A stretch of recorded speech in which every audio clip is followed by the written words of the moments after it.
C'est très bien que tu le signales parce que c'est pas assez notifié par beaucoup de vos collègues.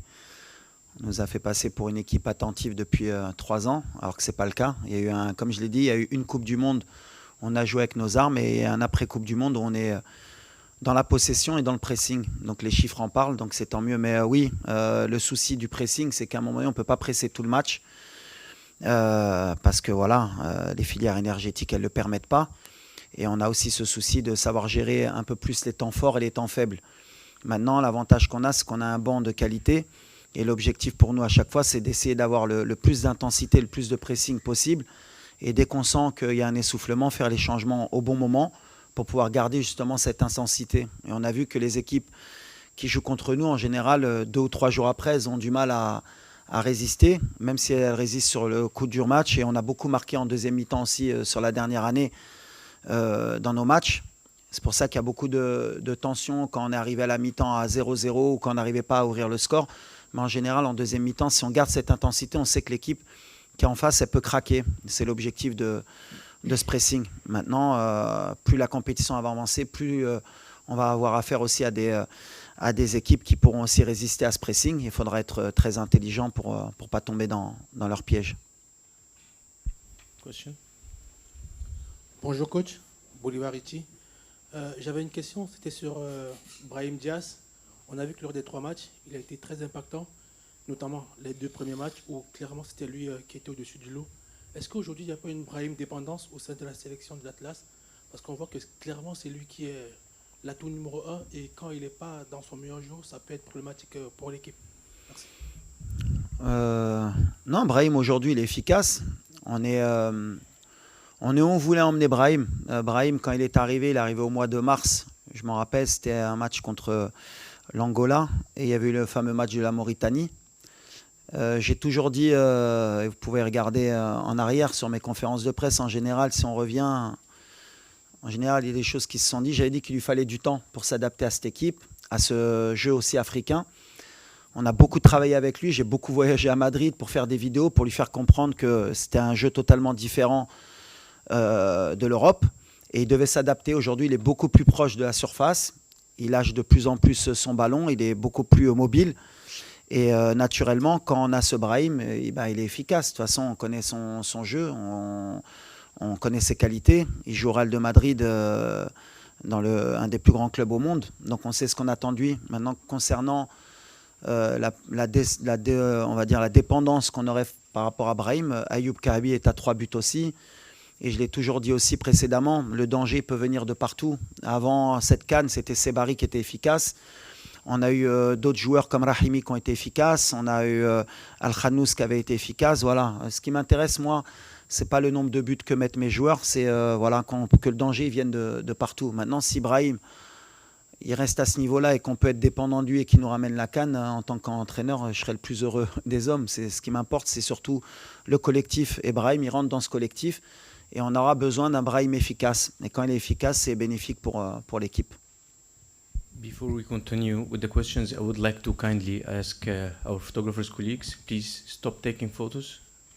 Photographers, please. No more photos. Thank you so much. Please go ahead. Bonjour, Moustapha Menjaoui à l'AFP. Ma question est pour Roman. Est-ce que tu peux nous dire un petit peu sur ton état de santé? Est-ce que tu es prêt pour jouer demain ou... Mon état de santé, ça va mieux, beaucoup mieux. J'ai beaucoup travaillé depuis que je me suis blessé, dès le lendemain. Travaillé physiquement, psychologiquement aussi, parce que une blessure qui arrive à ce moment de la compétition, c'était pas très très évident, mais il fallait rester positif déjà pour moi-même et pour le groupe aussi, parce que voilà, c'était important d'être présent pour l'équipe et d'avoir un rôle aussi à jouer dans le groupe en tant qu'ancien de cette équipe et toujours avoir les mots justes pour le groupe quand ça va un peu moins bien ou même quand ça va bien de pas trop s'enflammer. Donc aujourd'hui, ça va mieux. Je commence à retrouver de bonnes sensations. Voilà. Le plus important, c'est de revenir pour moi à 100% pour pouvoir aider l'équipe si besoin. Mais voilà, aujourd'hui, la priorité, c'est le groupe. Et voilà, peu importe que je sois là ou pas, le plus important, c'est que l'équipe performe. Et voilà, après, c'est à moi de me tenir prêt. Donc, on ne sait pas à l'avance qui va jouer, ça je peux vous le garantir. Donc, mais voilà, moi je suis content de ma rééducation jusqu'à présent. Et puis voilà, pour le reste, vous verrez bien. Hein.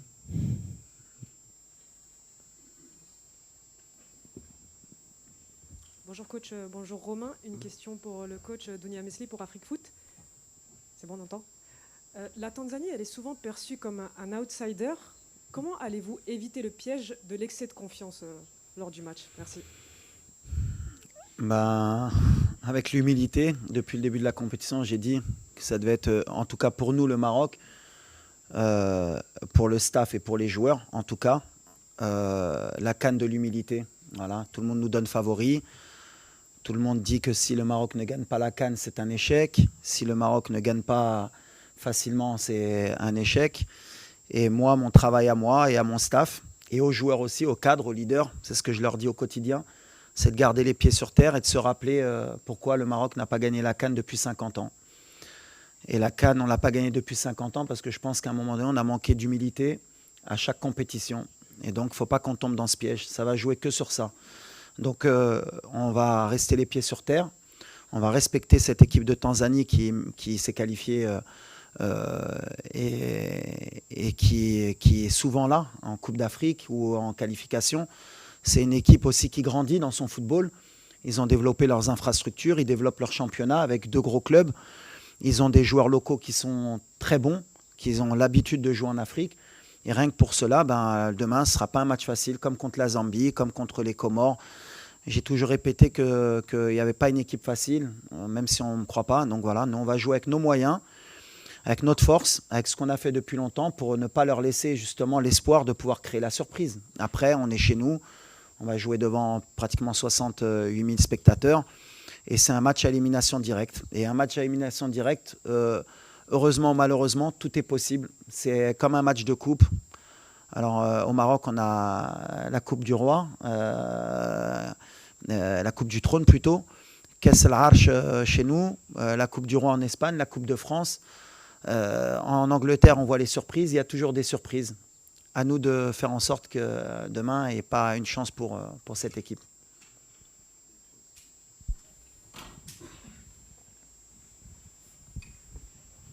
Ok, merci.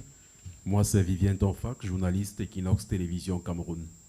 Coach, on a vu Hakimi entrer en jeu contre la Zambie.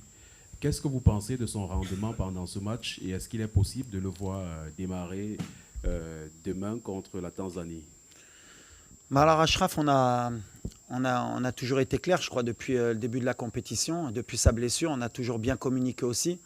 L'objectif qu'on avait avec Achraf, c'était de le faire monter en puissance par des entraînements, bien sûr, et le faire entrer en compétition au bon moment. Donc voilà, il est rentré une demi-heure contre la Zambie, un peu aussi dans un score qui était dans un bon confort pour lui, pour rentrer, sans qu'il prenne trop de risques. Physiquement, maintenant, il est prêt. Voilà, il ne ressent plus rien de sa blessure.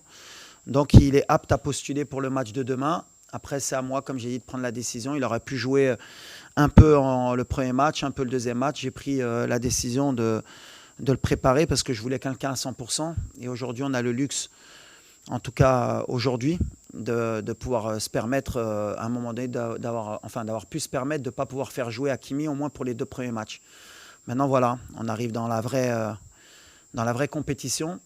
Et aujourd'hui, voilà, on va réfléchir encore à ce soir, mais Hakimi, il est disponible. Coach, Ilyes Ramiel pour le brief.ma. On sait que les pénaltys, on a eu beaucoup de mal en Coupe d'Afrique. Ça nous a réussi en Coupe du Monde. Et en Coupe d'Afrique, je pense à notamment celui de Hakimi ou Ziyech qui est remonté un peu plus loin. J'aimerais savoir si cette CAN, vous allez le travailler un peu plus que d'habitude, surtout que les équipes vont probablement jouer le temps jusqu'au tir au but. Merci beaucoup. Ouais, les pénaltys, de toute façon, ça fait partie justement du processus d'élimination directe. C'est-à-dire qu'on sait qu'on a le risque, si on tombe sur une équipe qui fait bien le boulot et qui nous emmène au pénalty, ben après, à un moment donné, il y a cette fameuse série de pénaltys qui peut vous sourire. Elle nous a souri en Coupe du Monde, elle ne nous a pas souri sur des compétitions comme la CAN avec Ashraf ou avec Hakim précédemment. Mais voilà, comme je l'ai dit, la gestion des émotions, chaque moment... Rahimi, il n'avait jamais loupé de pénalty. Premier match, il loupe. Ayoub, il loupe rarement ses pénaltys. Ça, après, voilà, on peut les travailler comme on veut et on les travaille, nous, souvent à l'entraînement avec des challenges. Voilà, il n'y a pas de vérité. L'essentiel, c'est pour nous, comme je l'ai dit aux joueurs, c'est de faire le boulot pour qu'on n'arrive pas à cette fameuse série de pénaltys. Mais si on doit arriver à cette fameuse série de pénaltys, c'est d'arriver en confiance aussi. Voilà, l'équipe adverse aussi, elle prend un risque avec nous d'arriver aux séries de pénalty, d'avoir le meilleur gardien du monde en face sur les séries de pénalty. Donc voilà, donc on n'est pas sur des choses où on panique à se dire si on va au pénalty. Si on va au pénalty, on ira au pénalty. Je l'ai dit depuis longtemps, cette compétition, il faudra peut-être se préparer à un moment donné à aller au pénalty. Et il faut le mettre dans la tête que voilà, cette compétition, elle se gagne peut-être à la dernière minute au pénalty. Il y a tous les scénarios possibles. Maintenant, bien sûr, on espérerait éviter d'aller jusque-là parce qu'on sait que c'est un peu pile ou face. Bonjour, Gnoni Adam. Coach, ma question concerne Hamza Igaman. C'est un joueur qu'on attendait beaucoup avant la compétition, mais qui malheureusement a subi une blessure et qu'on n'a pas tout de suite vu. Est-ce qu'on pourrait revoir son retour bientôt sur la pelouse avec l'équipe? Hamza, un peu comme pour Ashraf, voilà, c'était pas un défi ou un challenge. On connaissait son indisponibilité. Voilà, on a beaucoup échangé avec les staffs médicaux et de Lille et du Maroc. Et aujourd'hui, voilà, il s'est rentraîné normalement cette semaine, il revient bien. Maintenant, est-ce qu'il est à 100% pour débuter un match? Est-ce qu'il a que 20 minutes? Est-ce qu'il a que 10 minutes? On verra. En tout cas, voilà, comme je l'ai dit, la chance qu'on a, c'est qu'aujourd'hui, on a beaucoup de profils d'attaquants. On a un attaquant qui est en pleine confiance, qui est Ayoub. Et le fait de pouvoir compter aussi sur Hamza sur le reste de la compétition, c'était aussi mon objectif, d'avoir un profil différent. Donc est-ce qu'il peut débuter demain? Est-ce qu'il peut rentrer? On verra. Ça dépendra aussi du match, ça dépendra aussi de beaucoup de choses. Mais en tout cas, voilà, il évolue bien. On est dans notre timing. On savait qu'il pouvait revenir sur la deuxième partie. Donc pour le moment, on est en train de réussir notre challenge. Et pour Ashraf, et pour Hamza. Donc je suis content. Je tiens à féliciter aussi le staff médical de notre équipe parce que voilà, l'équipe nationale, c'est pas qu'un coach, c'est pas que des joueurs.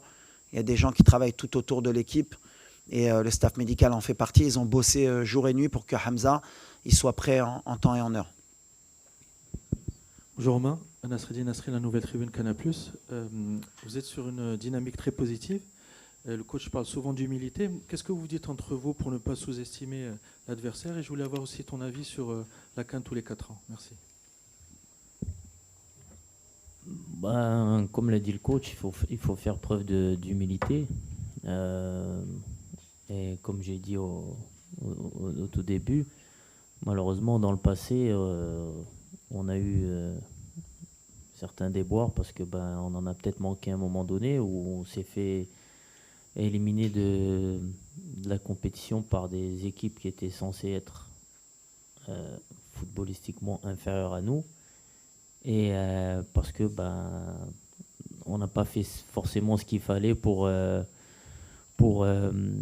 passer et on se fait surprendre et après c'est des désillusions et des désillusions. Et au contraire, on a eu des moments où ça n'a pas été le cas et on a réussi à faire de grandes choses aussi.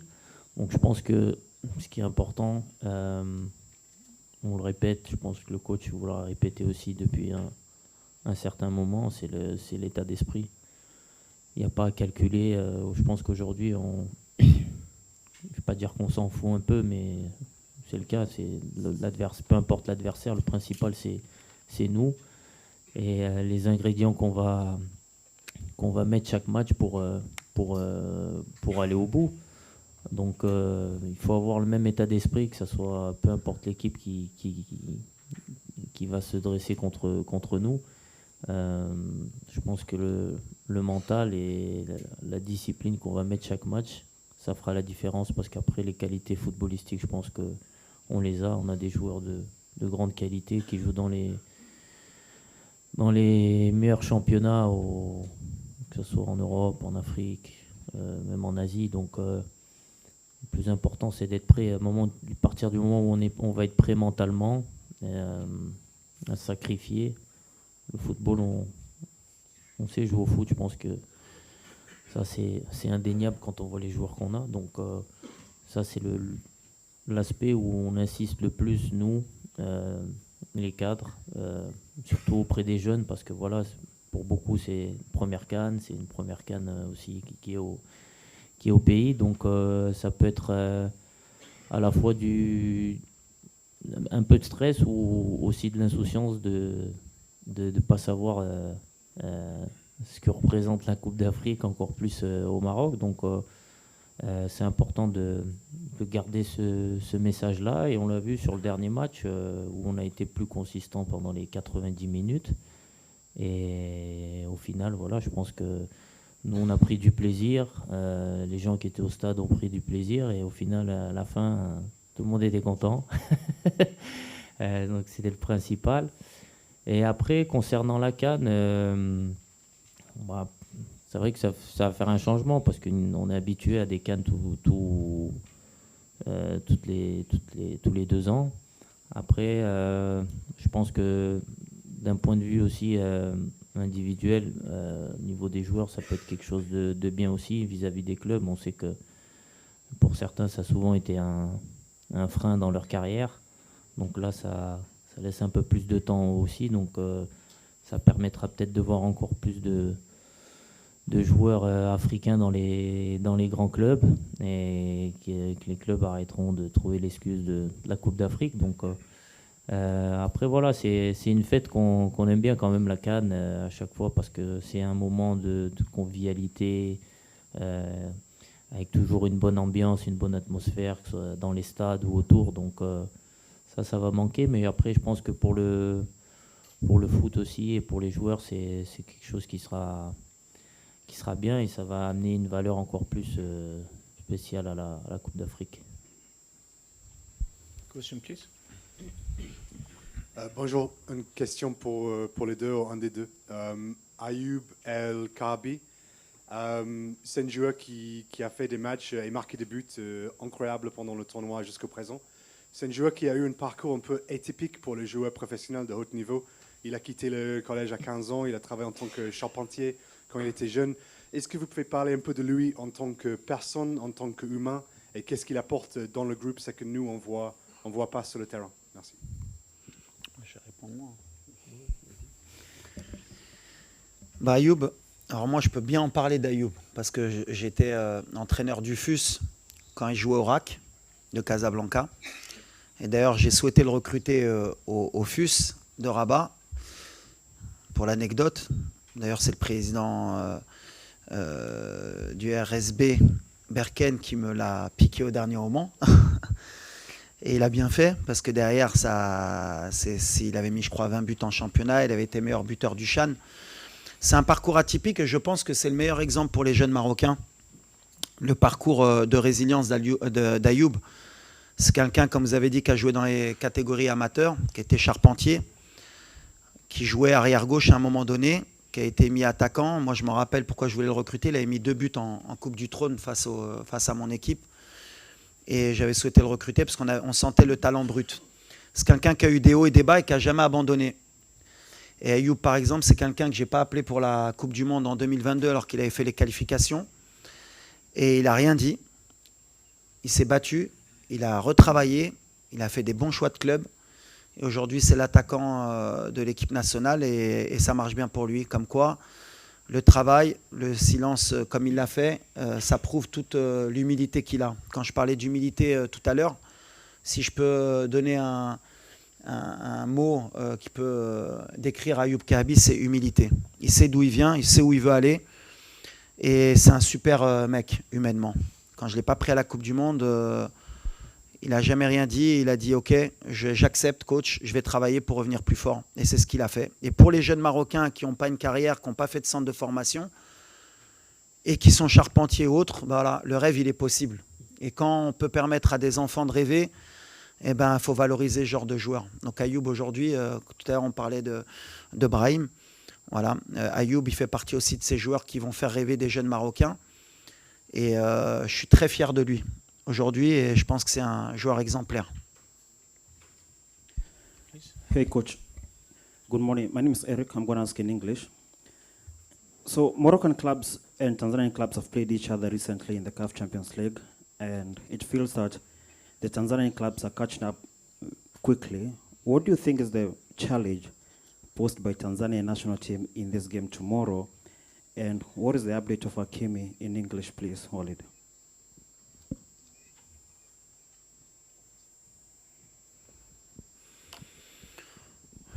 I don't know what can happen tomorrow, but we respect a lot this team.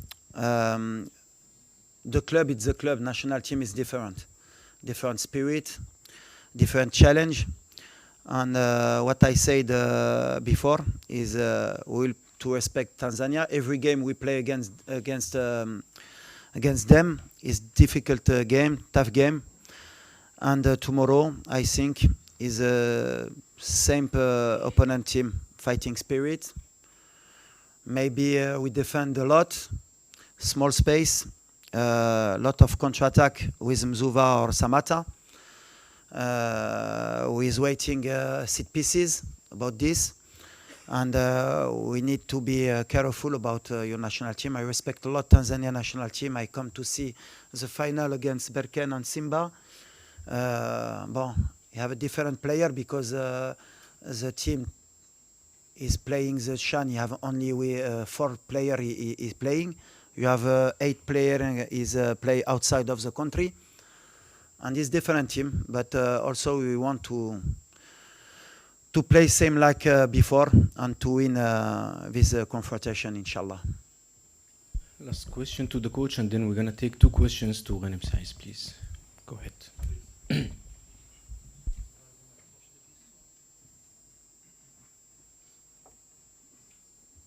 Bonjour coach, bonjour Saiz et bonjour tout le monde. Monsef Addi, Média 1 TV. Nous avons remarqué plusieurs changements au niveau de la compétition face à la Zambie. Y a-t-il des joueurs qui ont réussi leur mission et impressionné Walid dans la course à une place de titulaire? Merci. Oui, il y a eu quelques changements. Après, il y a des changements qu'on fait par rapport à l'adversaire et des changements qu'on fait par rapport aussi aux animations offensives qu'on veut mettre en place. Quand on a Mazraoui à gauche, c'est pas comme quand on a Salah Din. L'opposition aussi, quand on est face à la Zambie ou face au Mali, c'est différent aussi par rapport à la puissance que peut dégager certaines équipes. On s'adapte, mais j'ai pas un 11 type réel. Bien sûr qu'il y a des cadres qui sont souvent là. Il y a des joueurs aussi sur qui je compte énormément et qui ont ma confiance depuis très longtemps et qui m'ont rarement déçu aussi. Mais voilà, aujourd'hui on a un effectif, en tout cas j'ai un effectif à disposition qui me permet de pouvoir faire des changements d'un match à l'autre. Il y en a qui gagnent des points, il y en a qui en perdent, il y en a qui peuvent revenir, il y en a qui peuvent ne pas revenir. C'est après la compétition aussi qui décide. Et aujourd'hui, voilà, on n'a plus le temps aussi de faire beaucoup d'essais ou de tenter des choses. On est sur nos certitudes, on est aussi sur beaucoup de résultats positifs depuis 1 an et demi. Donc voilà, on a eu beaucoup de scénarios avec des fois des Seybari à gauche, parce qu'à un moment donné, c'est vrai que la critique, elle est aussi bénéfique. Voilà. Dire que Seybari ne peut pas jouer à gauche, les derniers matchs, quand il avait joué à gauche, il avait marqué des buts. Je ne suis pas adepte de quand il y a un match qui se déroule pas bien au niveau du résultat pour dire que tout va mal. Si on avait suivi Brahim, à un moment donné, la question de Brahim, c'est pas un joueur de couloir, c'est un joueur qu'il faut positionner numéro 10. Quand il est numéro 10, aujourd'hui, c'est le meilleur joueur de la CAN. Et comme par hasard, il joue à droite.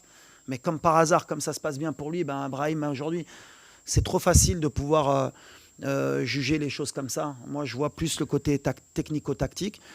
Aujourd'hui, on a des armes. On peut jouer avec Abdé, on peut jouer avec Isma à gauche, on peut jouer même avec Talbi, on peut jouer avec Ben Seguir, qui des fois est au milieu, mais qui peut jouer à gauche.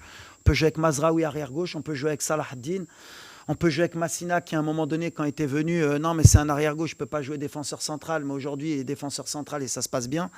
Voilà, on a des solutions. On peut jouer avec Targaline au milieu, comme avec Amrabat ou avec Elianaoui, mais chacun a ses qualités. Et par rapport à l'adversaire, il faut faire les bons choix. On peut jouer avec Bilal au milieu, comme on peut jouer avec Kounahi, on peut jouer avec Sebari, on peut jouer avec Ben Seguir, on peut jouer avec Akhomash. Pourquoi Akhomash il joue moins? On peut jouer avec... on a le choix. Aujourd'hui, j'ai bâti cette équipe avec le staff et aussi avec les joueurs pour qu'on ait justement le moins de surprises possible, qu'on puisse s'adapter. Mais sur le match de la Zambie, bien sûr que voilà, il y a eu des choses très positives. On a beaucoup plus de certitude sur le plan aussi offensif. Est-ce qu'on va continuer comme ça dans la compétition? On verra. Mais en tout cas, voilà, moi, je ne suis pas surpris d'Abdé. Par exemple, Abdé, pourquoi il n'a pas débuté? Parce que peut-être que sur les premiers matchs, on avait besoin peut-être de gagner d'abord des points et d'être plus solide pour monter dans la compétition. Mais Abdé, c'est une certitude depuis 3 ans avec moi, puisque je l'ai pris à la Coupe du Monde et il a été décrié. Aux Jeux Olympiques où c'était compliqué, il a quand même, on l'a pas lâché, parce qu'au mois de mars, je m'en rappelle, je l'avais renvoyé avec les Olympiques pour qu'il ait justement cette fameuse humilité de travailler pour revenir plus fort. Mais c'est quelqu'un sur qui j'ai pas mis un billet, c'est plus qu'un billet. Je sais que c'est un joueur de talent et qui est capable, qui va grandir encore, hein, qui va être encore plus fort dans les années à venir. Mais voilà, qu'il fallait faire évoluer, tout comme Bilal, tout comme Ilyes, tout comme Talbi. On a des jeunes joueurs qui arrivent, tout comme Akhomash. Mais il faut les accompagner avec des anciens pour qu'ils comprennent ce que c'est que l'équipe nationale, l'importance que c'est que de jouer pour l'équipe nationale, et par rapport à leur talent aussi, parce que souvent quand on est jeune, on veut démontrer beaucoup de choses vis-à-vis du public, qu'ils comprennent que la priorité, c'est d'abord de jouer pour l'équipe nationale. Et après, dans leur qualité, de les démontrer, de les appliquer pour qu'ils puissent briller en équipe nationale. Mais aujourd'hui, moi, j'ai le choix du roi, on va dire. Hein. J'ai un effectif, j'ai 28 joueurs aujourd'hui, puisque Romain est en train de revenir, Igamen est en train de revenir. Donc à l'arrivée, sur 28, j'en ai 11 à poser. Donc il y en a 17. Si on retire les gardiens, ça fait 15 qui peuvent jouer. Et à chaque fois que je mets mon équipe, quand je regarde ceux qui sont sur le banc, et je les appelle les changements de jeu, les playmakers qui peuvent changer l'équipe, ben, je leur dis que les 11 qui sont là, ils pourraient très bien débuter. Mais c'est pas faux. Hein. Merci, coach. Last 2 questions to the player number 6 of Morocco, Ghanem Saïs, please. السلام عليكم. محمد بتاح من قناة العيون. قبل أن أطرح السؤال لدي رسالة بسرعة كلفت بها من طرف الجماهير مدينة العيون رغم بعدها عن المنتخب، لكنها تساند وتتفاعل مع كل لحظة مع المنتخب الوطني وهم وراءكم، يعني في السراء والضراء، فقط انتصارات فقط تحديات، ونتمنى لكم التوفيق. أما السؤال لأن الكثير من الزملاء أنهم طرحوا الأسئلة فيما يخص التكتيك الإحصائيات، لأن المنتخب التنزاني بين المنتخبات اللي لعبنا معها في أكثر من مباراة في المجموعات وما عنده ما يخسر. شنو الطريقة إن شاء الله باش نلعبوا باش نحققوا الأماني، لأنه خروج المغلوب اللي وصلنا له الآن هو أصعب مرحلة. وإضافة إلى ذلك ما هي الرسالة توجهها للجماهير اللي ما هي في الملعب، اللي أمام الشاشات، وتتفاعل مع المنتخب في كل لحظة وفي كل لقطة. Ghanem, please. C'est pour toi? Je sais pas. En gros que le public vient de la ville de l'Aïoun, que là-bas ils nous souhaitent bonne chance et qu'ils sont derrière nous, que le public est derrière nous, et que là on va jouer la Tanzanie, et que voilà, ils n'ont rien à perdre, et que nous on a tout à perdre, donc comment on va gérer ça? Voilà. Non, bah déjà, on a la chance d'avoir des supporters aux 4 coins du monde, j'ai envie de dire. Donc ça, c'est une force pour nous. Après, voilà, c'est comme on l'a déjà dit, on sait qu'on est favori dans ce match. Mais comme l'a dit le coach, comme je l'ai dit aussi, il faut qu'on aborde ce match avec beaucoup d'humilité, beaucoup d'envie. Et c'est pas de se focaliser sur l'adversaire, mais uniquement sur nous-mêmes et sur les ingrédients qu'on va mettre pendant ce match pour aller se qualifier en quart de finale. Donc je pense que aujourd'hui on a tous conscience de l'enjeu de cette CAN au Maroc. Et voilà, on a un objectif qui est clair et précis. Et demain, voilà, on a un prochain obstacle qui est la Tanzanie. Et on va tout faire pour franchir cet obstacle en en proposant un beau jeu et en ayant la bonne attitude sur le terrain pour montrer les valeurs qui sont les nôtres et qui nous animent depuis un petit moment et depuis le début de la compétition, même si au début on était un peu critiqué. Mais voilà, on a en confiance pour ce match de demain. Et voilà, Inch'Allah, ça va bien se passer. Et puis, on va passer en quart de finale. Last question to the player, please. To the player. Okay.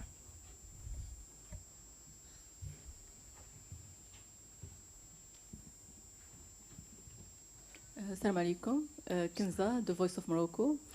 صراحة سؤالي كان الكوتش ولكن غادي نقلوا للسايس لأنه غادي نبغي نعرف تعليق غانم سايس حول التشكيلة المثالية اللي صدرت عن دور المجموعات اللي ضمت من المنتخب المغربي هذا مزراوي مع دياز، لكن كان غياب ديال بعض العناصر التي تألقت في هذا الدور هذا اللي هو أيوب الكعبي. فنبغي نعرف رأي غانم سايس في التشكيلة المثالية.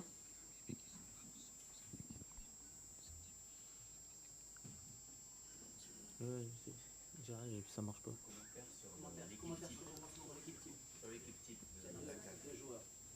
Sur l'équipe type de la CAF.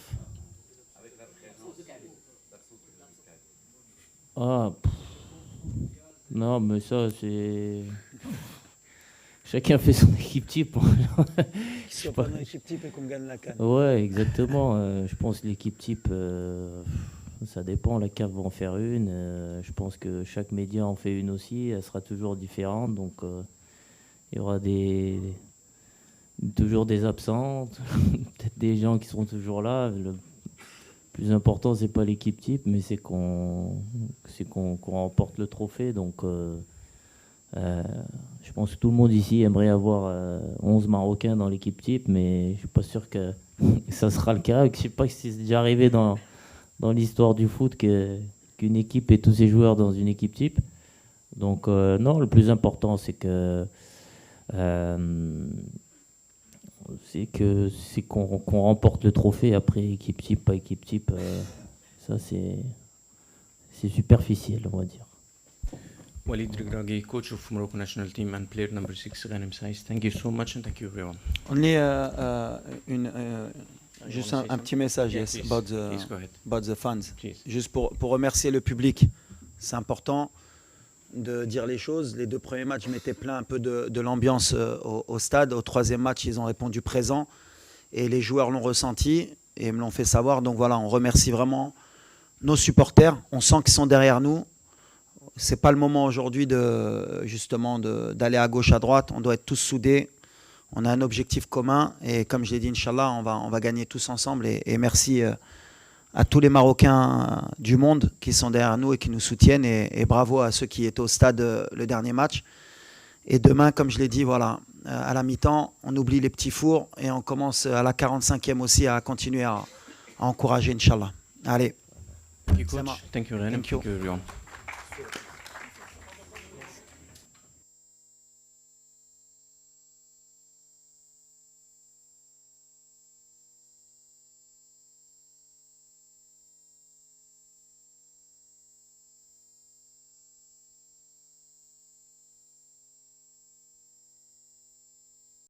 قبل ما تخرجوا ما تنسوش تابوناو في لاشين يوتيوب وبارطاجيو الفيديو مع اصحابكم في مواقع التواصل الاجتماعي وما تنسوش ديروا جيم وما تبخلوش علينا بتعليقاتكم وملاحظاتكم.